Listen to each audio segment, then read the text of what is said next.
तो नमस्कार और फिर से एक बार स्वागत है आपका आपके अपने YouTube channel Galaxy teachers classes में। और जो हमारी प्रीवियस ईयर के पेपर की श्रृंखला चल रही है, उस श्रृंखला में आज हम पुनः उपस्थित हैं संस्कृत विषय का प्रीवियस ईयर का पेपर लेकर। और आज का जो हमारा पेपर है वो है 27 दिसंबर 2021। ठीक है, तो 27 दिसंबर 2021 का ये जो पेपर है संस्कृत विषय पर आधारित, इसके हम लोग आज बात करने वाले हैं। दिनांक एक बार पुनः देख लीजिए, 27 दिसंबर 2021। तो हम चलते हैं और देखते हैं कि इस पेपर में जो पहला भाग है, पार्ट 1 जो है वो क्या है। तो ये है आपका अपठित, और अपठित में एक आपका गद्यांश आपके सामने है। और इस गद्यांश को सबसे पहले हम लोग संक्षेप में समझेंगे, भावार्थ क्या है वो जानेंगे, तत्पश्चात इस पर आधारित जो भी प्रश्न होंगे उनके सही विकल्प का हम लोग चयन करेंगे। तो सबसे पहले तो निर्देश दिया हुआ है, निम्नलिखितम गद्यांशम पठित्वा अष्ट प्रश्नानाम समीचीनम विकल्पम चित्वा उत्तराणि देयानि। निम्नलिखित गद्यांश को पढ़ करके और उस पर आधारित जो आपके विकल्पात्मक उत्तर हैं उनमें से उचित विकल्प या उचित उत्तर चुन करके देना है। प्रश्न कितने हैं? तो अष्ट प्रश्नानाम 8 प्रश्न हैं। तो हम लोग सबसे पहले ध्यान देते हैं, इसके भावार्थ को समझते हैं। लिखा है समागतः वसंतः। वसंतः मतलब वसंत ऋतु की बात की जा रही है, और समागतः का मतलब है आना। ठीक है, वसंत आ गया, वसंत आ गया। स्वागतम ते ऋतुराजा, हे ऋतुराज, हे ऋतुराज। वसंत को हम जानते हैं ऋतुओं का राजा कहा जाता है। तो वसंत आ गया और हे ऋतुराज आपका स्वागत है। तव आगमने भवति पुष्पाणाम विकासः। तव आगमने तुम्हारे आगमन पर, तुम्हारा जब आगमन होता है तो तुम्हारे आगमन पर क्या होता है? भवति पुष्पाणाम विकासः, पुष्पों का विकास होता है। और जब पुष्पों का विकास होता है तो पुष्पों की जो सौरभ होती है, सुगंध होती है, उसका क्या होता है? प्रसार, प्रसार होता है। चारों ओर वातावरण में पुष्पों की सुगंध फैलती है। तो तुम्हारे आने पर पुष्पों का विकास होता है और सौरभ का मतलब सुगंध का क्या होता है? प्रसार होता है। अतः एव आगमनम सर्वान जनान आनंदयति। और इसीलिए तुम्हारा जो आगमन है वो सभी लोगों को आनंदित करता है, प्रसन्न करता है।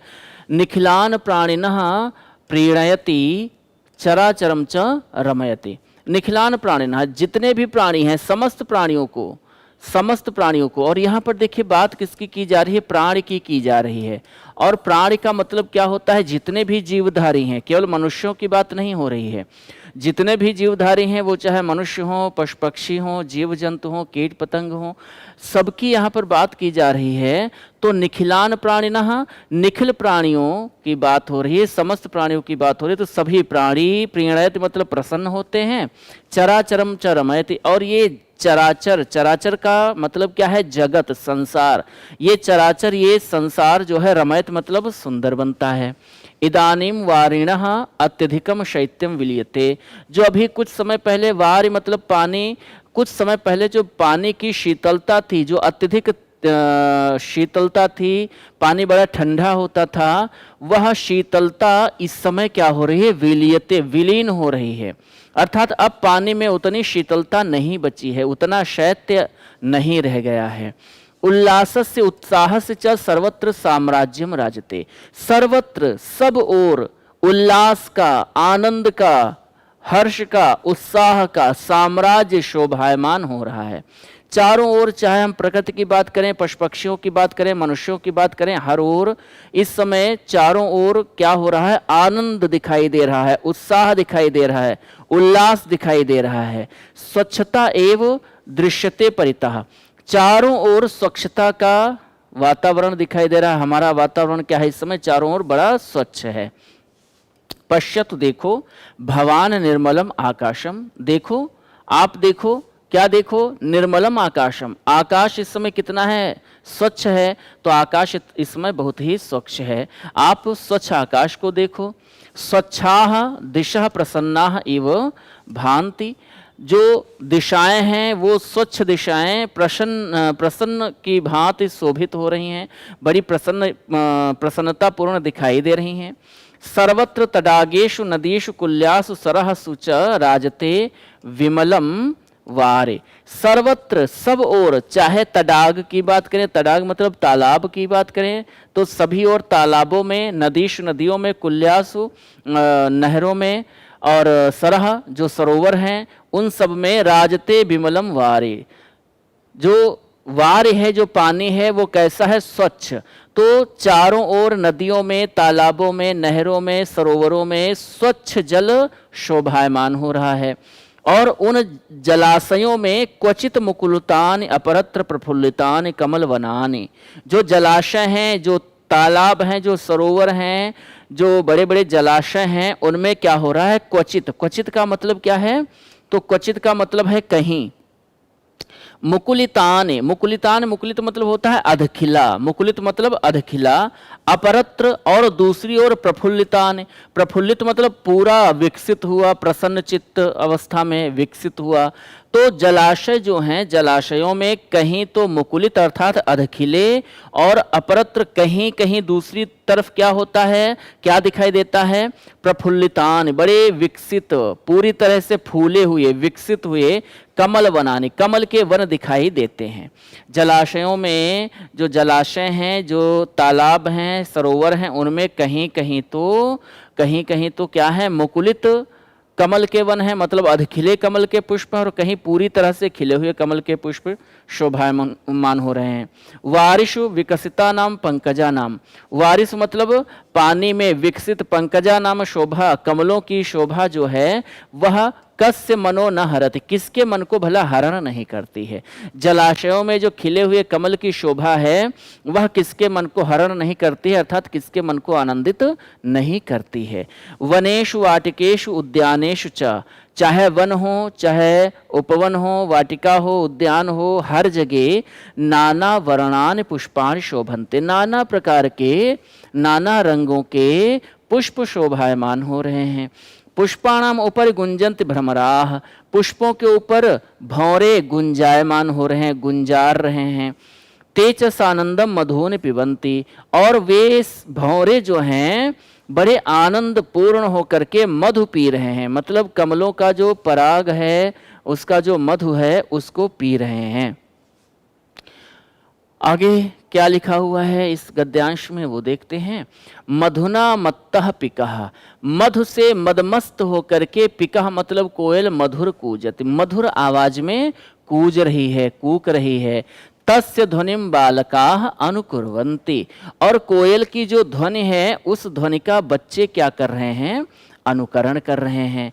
इदानीम तरुषु पल्लवाह विराजन्ते, वसंत ऋतु में, अभी इसके पहले बड़ी शीत थी, ठंड थी, जाड़ा था, और जाड़े में जो पेड़ों के पत्ते थे वो सब झड़ गए थे, पतझड़ हो गया था। लेकिन वसंत ऋतु आ गई है तो इस समय क्या है? जितने भी तरु हैं, पेड़ हैं, सब में पल्लवाह विराजन्ते, नए नए सुकोमल पल्लव, पत्ते शोभायमान हो रहे हैं। आम्रेषु मंजर्यः उद्गताः, आम के पेड़ों में मंजरी आ गई है, आम में बौर आ गया है, मंजरी आ गई है। पक्षिणाम कलकूजनम अपि सर्वेषाम सुखदम भवति, पक्षियों का कलरव भी, जो पक्षियों का कूजना है, कलरव करना है, वह सर्वेशाम सभी लोगों को सुखदम भवति सुखी कर रहा है, सभी को सुखी कर रहा है, मतलब प्रसन्नता प्रदान कर रहा है, अर्थात उनका कलरव सबको अच्छा लग रहा है। अद्यत्वे मधुना आधिक्यम, आज मधु की अधिकता है, अर्थात वातावरण में मधु की अधिकता है। मधु का मतलब जो शहद है उसकी अधिकता है, या हम कह सकते हैं मिठास की अधिकता है। पुष्पेषु मधुनि भवन्ति, पुष्पों में मधु होता है। मंजरीषु च भवन्ति मधुनि, मंजरियों में जो पुष्प के गुच्छ होते हैं उनमें मधु होता है। मधुनो लोलुपाः चंचरीकाः तदुपर उड्डीयन्ते, मधुनो लोलुपाः मधु के लोलुप, मधु के लालची, चंचरीकाः, चंचरी किसको कहते हैं? चंचरी कहते हैं भौरे को। तो भौरे जो होते हैं ये मधु के लालची होते हैं, लोलुप होते हैं, लोभी होते हैं, और वो चंचरीक तदुपर उड्डीयन्ते, उनके ऊपर उड़ रहे हैं। किसके ऊपर उड़ रहे हैं? तो जो पुष्प हैं, जो मंजरी है जिसमें मधु है, उन पुष्पों के ऊपर क्या कर रहे हैं, उड़ रहे हैं। सरसपः पीतम वसनम दधानः, जो सरसों है चारों ओर फूली ही सरसों कैसी प्रतीत हो रही है, पीले वस्त्र धारण किए हुए प्रतीत हो रही है। और पीले वस्त्रों को धारण किए हुए जो सरसों है उसका दृश्य कैसा है, बड़ा ही मनोरम है। तो पीले वस्त्रों को धारण किए हुए सरसों बड़ी मनोरम दिखाई देती है। पुष्पेभ्यः सौरभम वारिभ्यः शीतलताम च आदाय प्रवाति मंदः पवनः। पुष्पेभ्यः सौरभम, पुष्पों से सौरभ लेकर के मतलब पुष्पों से सुगंध लेकर के, वारिभ्यः शीतलताम च आदाय, और वारि से पानी से शीतलता लेकर के, फूलों से नाना प्रकार के फूल खिले हुए हैं और जलाशयों में जल है, तो जल से शीतलता और फूलों से सुगंध लेकर के क्या हो रहा है, प्रवाति मंदः पवनः, मंद मंद हवा प्रवाहमान हो रही है, अर्थात बह रही है, अर्थात चल रही है। मधुभिः सिक्तेन पवनेन, मधु से सिक्त, मधु से युक्त पवन के द्वारा आंदोलित की गई, हिलाई गई, मंदम मंदम कंपमाना लता, मधु से युक्त हवा के द्वारा हिलाई गई मंद मंद धीरे धीरे कंपायमान होती हुई जो लताएं हैं, वे नर्तकी इव नृत्यंती प्रतीयते, नर्तकी की भांति नृत्य करती हुई प्रतीत हो रही हैं। अर्थात हवा के द्वारा हिलाई गई जो लताएं हैं वो ऐसा लग रहा है कि जैसे कोई नर्तकी नृत्य कर रही हो। अस्मिन् समय प्रमुदिताः सर्वे जनाः समूहम रचयित्वा, ये जो वसंत का समय है, इस समय में सर्वे जनाः, सभी लोग, प्रमुदिताः, प्रमुदित होकर के, सारे लोग क्या हैं, प्रमुदित हैं, प्रसन्न हैं, और क्या करते हैं, समूहम रचयित्वा, एक समूह बना करके, प्रकृति शोभाम पश्यन्तः भ्रमन्ति, प्रकृति की शोभा को देखते हुए, भ्रमन्ति मतलब भ्रमण करते हैं। जो इस समय वसंत ऋतु का जो सौंदर्य है, उसकी जो शोभा है, उसको देखने के लिए लोग बड़ा प्रसन्न चित्त होकर के समूह बना करके उसकी शोभा को देखते हुए इधर से उधर क्या कर रहे हैं, भ्रमण कर रहे हैं। उद्यानेषु वाटिकासु नदी तटेषु, बगीचों में, उपवनों में, नदियों के तट पर, क्वचित गायन्ति, कुछ गा रहे हैं, लोकाः, लोकगीत गा रहे हैं, कुछ लोग समूह बना करके भ्रमण करते हुए प्रकृति की शोभा का अवलोकन कर रहे हैं और प्रसन्न हो रहे हैं। कुछ लोग बगीचों में, उद्यानों में, नदी के तट पर कुछ लोग लोकगीत गा रहे हैं। अपरत्र, और दूसरी ओर नृत्यंति कूर्दंति च बालकाः, दूसरी ओर बालक जो हैं वो क्या कर रहे हैं, नाच रहे हैं, कूद रहे हैं। कुल मिलाकर के पूरा संसार, पूरी प्रकृति वसंत के समय में क्या है, आनंद से उल्लसित हो रही है, आनंद से परिपूर्ण हो रही है। कोई नाच रहा है, कोई गा रहा है, कोई भ्रमण कर रहा है। केवलम, न केवलम मानवाः एव, न केवल मानव ही, अपितु पशवः पक्षिणः चापि प्रमुदिताः भवन्ति बसंते, केवल मनुष्य ही नहीं बल्कि पशु पक्षी आदि भी प्रमुदित होते हैं, कब, वसंत ऋतु में। तो केवल मनुष्य ही प्रमुदित नहीं होता है, मनुष्य ही प्रसन्न नहीं होता, बल्कि सारे पशु पक्षी वसंत ऋतु में क्या होते हैं, प्रसन्न होते हैं। ये तो भावार्थ हो गया संक्षेप में।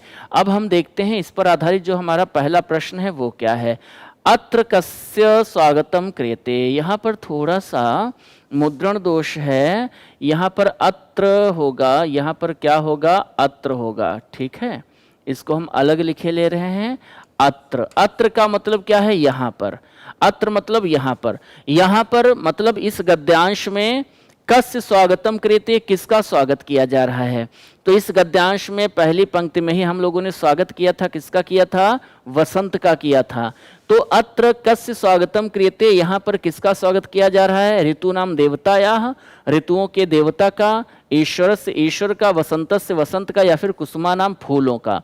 तो निश्चित रूप से यहाँ हमारा सही उत्तर क्या हो जाएगा, वसंतस्य, सी विकल्प सही उत्तर हो जाएगा। अत्र कस्य स्वागतम क्रियते, तो अत्र वसंतस्य स्वागतम क्रियते, यहाँ पर वसंत का स्वागत किया जा रहा है। चलिए आगे बढ़ते हैं। जले कान विकसितानि भवन्ति, जले मतलब जल में, कान मतलब कौन, विकसितान मतलब विकसित, भवन्ति मतलब होते हैं। जल में कौन विकसित होते हैं, जल में कौन खिलते हैं, मधुनि क्या मधु का विकास जल में होता है? पुष्पाणि, क्या पुष्प जल में खिलते हैं? आम्राणि, आम जल में खिलते हैं? नहीं। कौन जल में विकसित हो रहा है, कौन खिल रहा है? कमलानि। यहां पर आपका सी विकल्प सही है दूसरे वाले प्रश्न में भी। आगे बढ़ते हैं और देखते हैं तीसरा प्रश्न क्या है। तो तीसरा प्रश्न आ रहा है आपके सामने। तीसरा प्रश्न है, पक्षिणाम मधुर कूजनम कीदृशम भवति। पक्षियों का मधुर कूजना, मधुर मधुर ध्वनि में पक्षियों का कलरव करना, कीदृशम भवति, किस प्रकार है? कोलाहल पूर्णम भवति, बड़ा शोरगुल हो रहा है, कोलाहल हो रहा है। विरसम भवति, अच्छा नहीं लग रहा है। सुखदम भवति, सुखद लग रहा है। बाधा कारकम भवति, बाधा उत्पन्न कर रहा है। जी बिल्कुल, बाधा नहीं उत्पन्न कर रहा है, कोलाहल पूर्ण नहीं है, विरस नहीं है, नीरस नहीं है, अपितु कैसा है? सुखद है। तो यहां भी हमारा तीसरा विकल्प सही हो जाएगा। गद्यांश में हमने पढ़ा था कि पक्षी कलरव कर रहे हैं और उनका कलरव करना, उनका कूजना लोगों को सुख प्रदान कर रहा है। तो तीसरा विकल्प सही उत्तर हो जाएगा।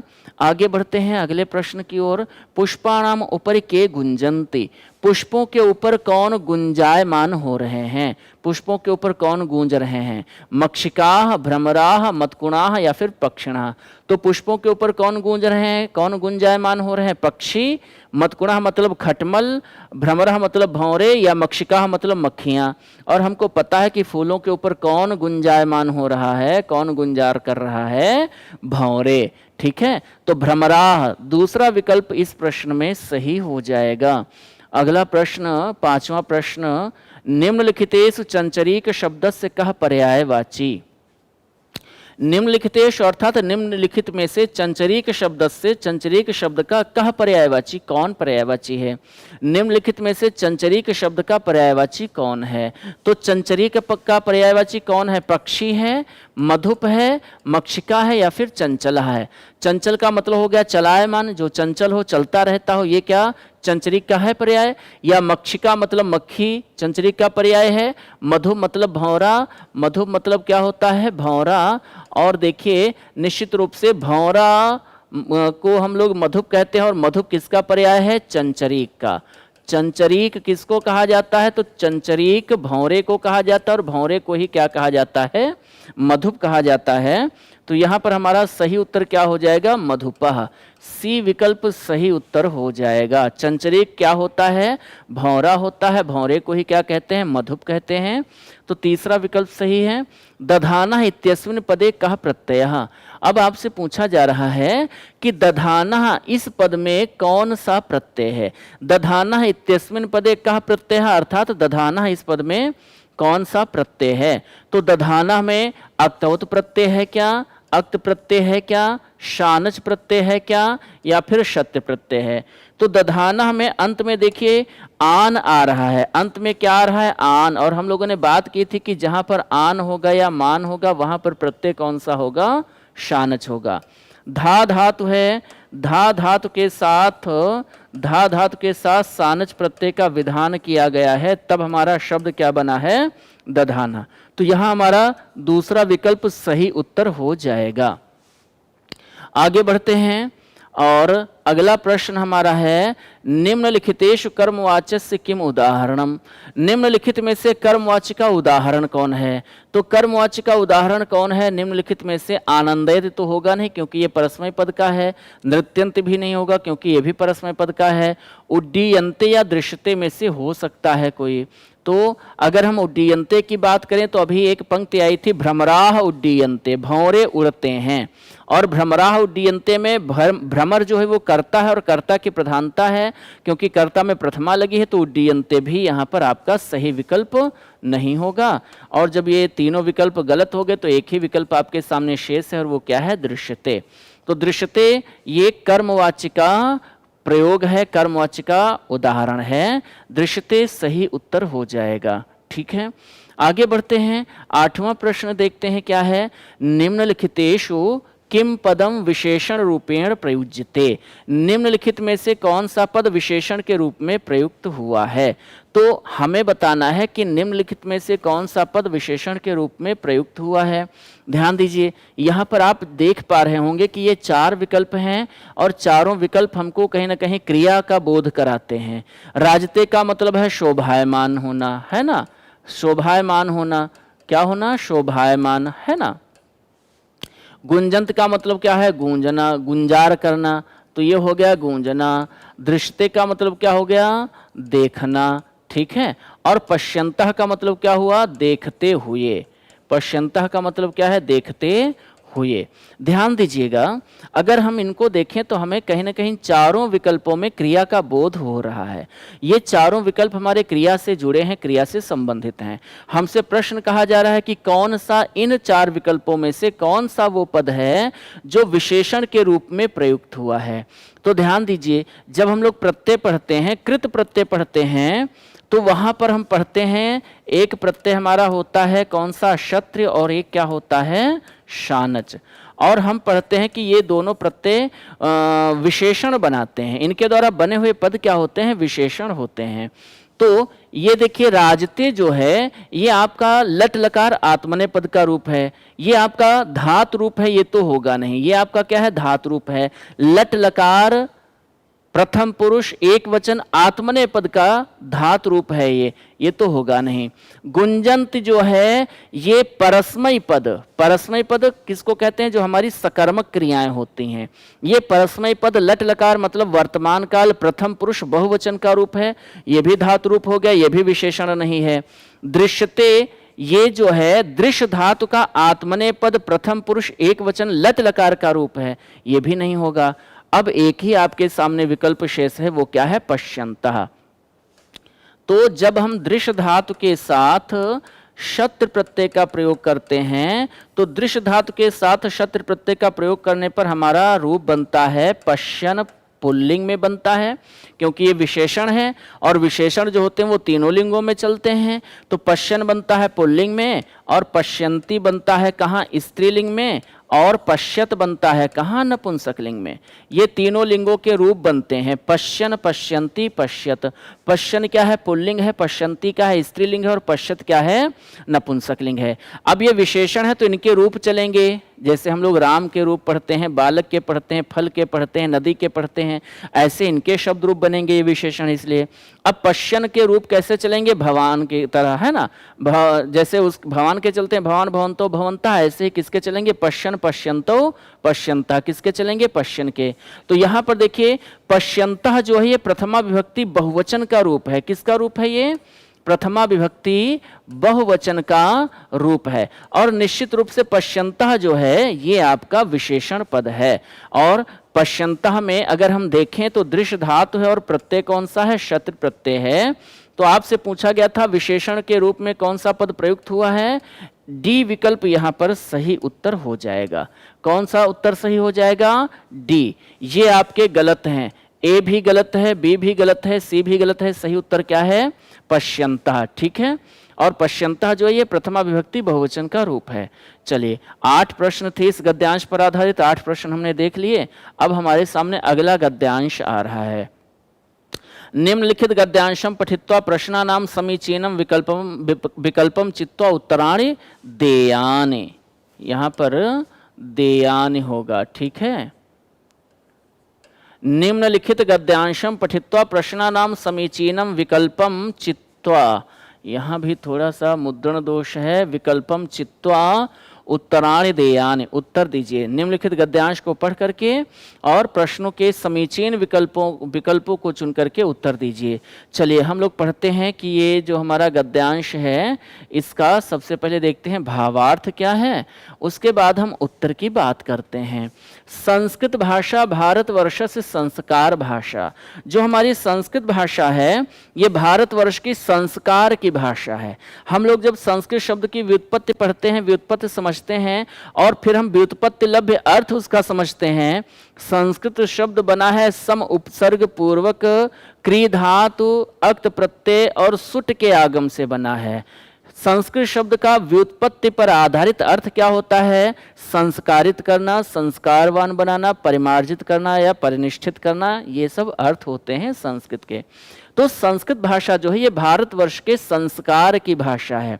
संस्कृत भाषा से भारतवर्ष के संस्कार के दर्शन होते हैं। एतस्याः अनेकासु विशेषतासु, इसकी अनेक विशेषताएं हैं। इसकी एक आधी विशेषता नहीं, अनेक विशेषताएं हैं। उन अनेक विशेषताओं में से इयम अन्यतमा विशेषता, इसकी ये एक अन्यतम विशेषता है, एक श्रेष्ठ विशेषता है इसकी। क्या है इसकी एक विशेषता?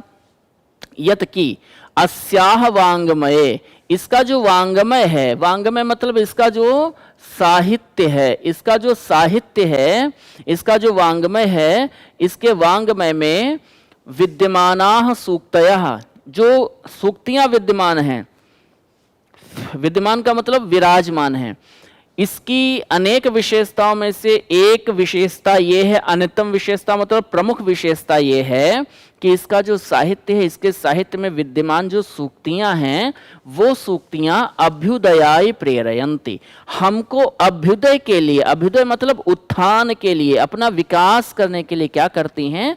प्रेरित करती हैं। अतएव इसलिए ही वयम भारत प्रशासनस्य विभिन्नेषु विभागेषु आदर्श वाक्य रूपेण एतासां प्रयोगम पश्यामः। संस्कृत भाषा तो वैसे ही अपने आप में विशेष है, विशिष्ट है, लेकिन इसकी ये जो अनेक विशेषता हैं उनमें से एक विशेषता ये है कि संस्कृत भाषा का जो साहित्य है, विपुल साहित्य है, उस साहित्य में बहुत सारी सूक्तियां हैं और वो सूक्तियां हमें अपना अभ्युदय करने के लिए, अपना विकास करने के लिए प्रेरित करती हैं।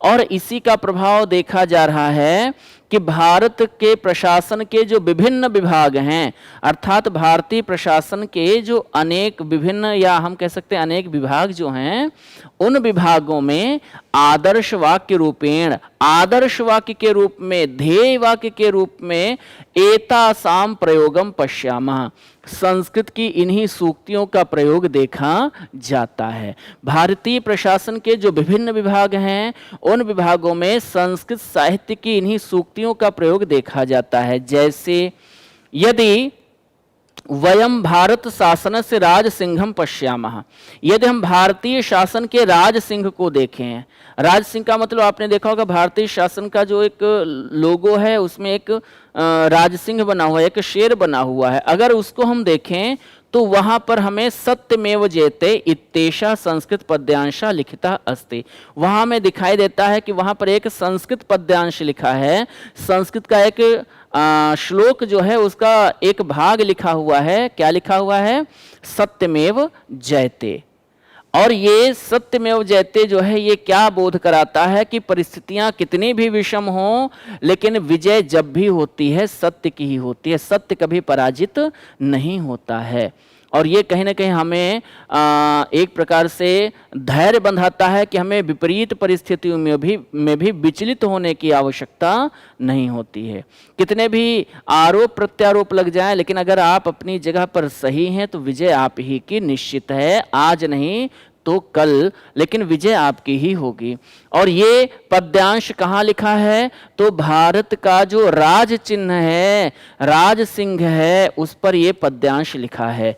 एतत् भारत शासन से राज चिन्हम अस्ति, और यही जो राज सिंह है, जो चार शेर बने हैं और उनके बीच में एक ये उनके नीचे एक वाक्य लिखा है, सदवाक्य लिखा है, एक सूक्त लिखी है, सत्यमेव जयते, ये चिन्ह ही क्या है? भारतीय शासन का राज चिन्ह भी है। भारत शासनस्य मुद्रायाम अंकितो अयम अंशः, भारतीय शासन की मुद्रा पर, मुद्रा मतलब भारतीय शासन की जो मुहर है, उस मुहर पर अंकित यह संस्कृत के यह जो वाक्य अंकित है, यह संस्कृत के महत्वम उद्भावयते, यह संस्कृत भाषा के महत्व को उद्भाषित करता है, प्रदर्शित करता है। जीवन बीमा निगम से, जो जीवन बीमा निगम है उसका जो लोगो है उसमें क्या है? जीवन बीमा निगम के चित्र में द्वयोः हस्तयोः मध्य, दो हाथों के मध्य में, इस तरह से दो हाथ बने हैं और उन दो हाथों के मध्य में एकः दीपः अस्ति, एक दीपक है। भारतीय जीवन बीमा निगम का जो चित्र है उस चित्र में 2 हाथ बने हैं और उन 2 हाथों के मध्य में एक दीप है। अथचा और वहां पर लिखा हुआ है योगक्षेमम वहाम्यहम्, मैं आपकी कुशलता का वहन करूंगा, मैं आपके कल्याण का वहन करूंगा, मैं आपके साथ हूं, ये लिखा हुआ है। श्रीमद् भगवत गीतायाः अयम पद्यांशः अस्य शोभा द्विगुणयति। आप जानते हैं कि ये श्लोक कहाँ से लिया गया है? ये श्लोक लिया गया है श्रीमद् भगवत गीता से। ये श्लोक कहाँ से उद्धृत है? श्रीमद् भगवत गीता से। और ये श्लोक जो है इस विभाग की शोभा को द्विगुणित करता है, इस विभाग की शोभा को दोगुना करता है, इस विभाग की विश्वसनीयता को दोगुना करता है। और उसका एक और उद्घोष है, जीवन के साथ भी और जीवन के बाद भी, मतलब कोई भी परिस्थिति हो, भारतीय जीवन बीमा निगम हमेशा आपके साथ है, आपके कल्याण का पोषक है, आपके सुख का पोषक है। और इन्हीं पंक्तियों को उद्भाषित करने के लिए वहां पर जो वाक्य लिखा है योगक्षेमम वहाम्यहम्, ये वाक्य कहाँ से लिया गया है? भगवत गीता से लिया गया है। भारतीय वायुसेनायाः चिन्ह विमानम वर्तते, हमारी जो भारतीय वायुसेना है उसका जो चिन्ह है वो क्या है? विमान है ना। और भारतीय वायुसेना का चिन्ह जो विमान है तत्र लिखितम, वहां पर लिखा है वायुसेना आदर्श वाक्यम, वायुसेना का आदर्श वाक्य लिखा है। क्या लिखा है? क्या लिखा है? नभा स्पृशम दीप्तम, नभ को कैसा नभ? दीप्तम, दीप्त नभ। दीप्त मतलब उद्दीप्त, चमकता हुआ। इस चमकते हुए आकाश को हम क्या करेंगे? स्पृशम, स्पर्श करेंगे।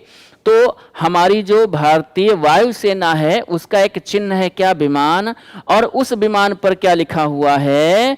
क्या लिखा हुआ है? नभा स्पृशम दीप्तम, इस उद्दीप्त आकाश को, इस उद्दीप्त नभ को, इस चमकते हुए आकाश को क्या करेंगे? हम अपनी कार्य क्षमताओं के द्वारा, अपनी कुशलताओं के द्वारा, अपने जज्बातों के द्वारा, अपनी श्रेष्ठता के द्वारा हम क्या करेंगे? अपने उत्साह के द्वारा क्या करेंगे? स्पर्श करेंगे। ये सदवाक्य कहाँ लिखा है? भारतीय वायुसेना के चिन्ह विमान पर। संस्कृत भाषायाः गौरव गाथाम प्रकटयते, और ये वाक्य जो है ये संस्कृत भाषा की गौरव गाथा को क्या करता है? प्रकट करता है। आगे देखिए और क्या विशेषता है संस्कृत भाषा की, क्या बताया जा रहा है? हरियाणा शासन से, जो हरियाणा का शासन है, हरियाणा की जो सरकार है, हरियाणा सरकार का राज चिन्ह जो है, उस राज चिन्ह के चित्र में भी श्रीमद् भगवत गीताया, श्रीमद् भगवत गीता का ही वाक्य दिया गया है। क्या? योगः कर्मसु कौशलम, कर्मों में जो कुशलता होती है, कर्मों की कुशलता ही क्या कहलाती है? योग कहलाती है। और ये ध्येय वाक्य कहाँ है? हरियाणा शासन के राज चिन्ह में है। हरियाणा शासन का जो राज चिन्ह है उसका ध्येय वाक्य क्या है? योगः कर्मसु कौशलम इति अयम श्लोकांशः जनान प्रेरयति, और यह श्लोकांश जो है यह लोगों को अपने कर्मों में कुशल बनने के लिए क्या करता है? प्रेरित करता है। लोकसभा अध्यक्ष से आसन से ऊपर, लोकसभा अध्यक्ष जो हैं उनके आसन के ऊपर सर्वोच्च स्थाने, सबसे ऊंचे स्थान पर उल्लिखितम अस्ति, लिखा हुआ है धर्म चक्र प्रवर्तनाय, धर्म चक्र प्रवर्तन के लिए। ये आसन किस लिए है? ये पीठ किस लिए है? ये धर्म चक्र का प्रवर्तन करने के लिए है, जनता की भलाई करने के लिए है, जनता के लिए नित्य नवीन आयाम स्थापित करने के लिए है। और ये संस्कृत वाक्य कहाँ लिखा है? तो लोकसभा अध्यक्ष के आसन के ऊपर सबसे ऊपरी स्थान पर लिखा है। लोकसभा या केंद्रीय सभा तल से, चाहे लोकसभा की केंद्रीय सभा तल की भित्तिकायाम, दीवारों पर अयम निजः परो वेति, लोकसभा का जो केंद्रीय सभा तल है उस केंद्रीय सभा तल की भित्तियों पर, दीवारों पर अयम निजः परो वेति, ये मेरा है, ये पराया है। गणना लघु चेतसाम, ये गणना छोटे मानस वाले, छोटी सोच वाले लोग करते हैं, है ना। उदार चरिता नाम तो वसुधैव कुटुंबकम, ये पूरा श्लोक है। और ये कहाँ लिखा हुआ है? तो लोकसभा के केंद्रीय सभा तल की दीवारों पर लिखा हुआ है। डाक तार विभागस्य ध्येय वाक्यम, हमारा जो डाक तार विभाग है, मतलब जो हमारा डाक विभाग है, पोस्ट ऑफिस वाला विभाग है, उसका ध्येय वाक्य है अहर्निशम सेवामहे। अहर्निशम, अहर्निशम का मतलब है दिन रात, मैं दिन रात तुम्हारी सेवा में प्रस्तुत हूं। अतीव उपयुक्तम अस्ति, और ये वाक्य डाक सेवा विभाग के लिए बिल्कुल उपयुक्त है। क्यों? क्योंकि डाक सेवा विभाग जो है, क्यों उपयुक्त है? यतः क्योंकि अस्य विभागस्य कार्यम दिने रात्रौ च निरंतरम चलति, क्योंकि जो हमारा डाक सेवा विभाग है इसका काम दिन रात दोनों समय चलता रहता है, और इस बात को देखते हुए इसका जो ध्येय वाक्य है बिल्कुल उचित है। पश्यत, और देखो, क्या देखो? तो पश्यत देखो, इदम राष्ट्रीय शैक्षिक अनुसंधान प्रशिक्षण परिषद, देखो यह जो राष्ट्रीय शैक्षिक अनुसंधान प्रशिक्षण परिषद है, मतलब अगर आप इसको नहीं समझ पा रहे हैं तो ये समझिए, जिसको हम क्या बोलते हैं, NCERT, है ना। यह जो हमारा NCERT है, राष्ट्रीय शैक्षिक अनुसंधान प्रशिक्षण परिषद है, इत्यस्य ध्येय वाक्यम, इसका भी ध्येय वाक्य जो है वो क्या है, विद्या अमृतम अश्नुते। विद्या मतलब विद्या के द्वारा, अमृतम मतलब अमृत को, अश्नुते मतलब प्राप्त करते हैं। हम अमृत को प्राप्त करना चाहते हैं, तो अमृत कैसे प्राप्त होगा, विद्या के द्वारा। और ये ध्येय वाक्य किसका है, राष्ट्रीय शैक्षिक अनुसंधान प्रशिक्षण परिषद, इसका ध्येय वाक्य है। और यह ध्येय वाक्य भी संस्कृत भाषायाम एव अस्ति, संस्कृत भाषा में ही है। अन्य चापि बहवः भारत शासनस्य विभागाः सन्ति, अन्य बहुत सारे भारतीय शासन के विभाग हैं, एषु जिनमें संस्कृते आदर्श वाक्यानि स्वीकृतानि सन्ति, जिन विभागों में संस्कृत के ही आदर्श वाक्यों को स्वीकृत किया गया है, स्वीकार किया गया है। एतेन सुस्पष्टं भवति, इससे स्पष्ट होता है यत कि संस्कृत भाषा भारतस्य जीवन भूता, ये जो संस्कृत भाषा है ये भारत की जीवन आधार है, जीवन भूत है। अतः भारते भाति भारती, अतः हम कह सकते हैं भारते, भारत में, भात मतलब सुशोभित होती है, कौन, भारती। और भारती किसको कह रहे हैं यहाँ पर, तो यहाँ पर भारती का मतलब किससे है, संस्कृत भाषा से है। किससे है, संस्कृत भाषा से है। इतना सब पढ़ने के बावजूद हम यह कह सकते हैं कि भारते भाति भारती, भारत में भारती अर्थात संस्कृत भात मतलब सुशोभित हो रही है। ये हमारा भावार्थ हो गया संक्षेप में। आगे हम बढ़ते हैं और देखते हैं इस पर आधारित हमारे प्रश्न क्या हैं। तो पहला प्रश्न देखिए, वयम आदर्श वाक्य रूपेण कस्य प्रयोगम पश्यामः, हम सब लोग आदर्श वाक्य के रूप में किसका प्रयोग देखते हैं, तो महापुरुषाणाम विचाराणाम, महापुरुषों के विचारों का हम लोग आदर्श वाक्य के रूप में प्रयोग देखते हैं, या सूक्ति नाम, गौरव गाथा नाम, अथवा श्लोका नाम। तो ध्यान दीजिए, हमें जो भी उत्तर देना है वो हमें गद्यांश के आधार पर देना है। हालांकि हम महापुरुषों के विचारों को भी आदर्श वाक्य के रूप में देखते हैं, बात सही है। हम श्लोकों को भी आदर्श वाक्य के रूप में देखते हैं, लेकिन हमें उत्तर देना है गद्यांश पर आधारित, और गद्यांश के आधार पर हमारा सही उत्तर क्या है, सूक्ति नाम। बी विकल्प सही उत्तर हो जाएगा।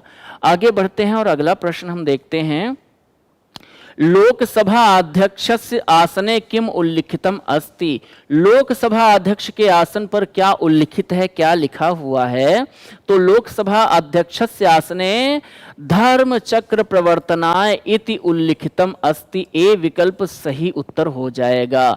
सत्यमेव जयते कहाँ है, तो सत्यमेव जयते है भारतीय शासन का जो राज चिन्ह है वहां लिखा है।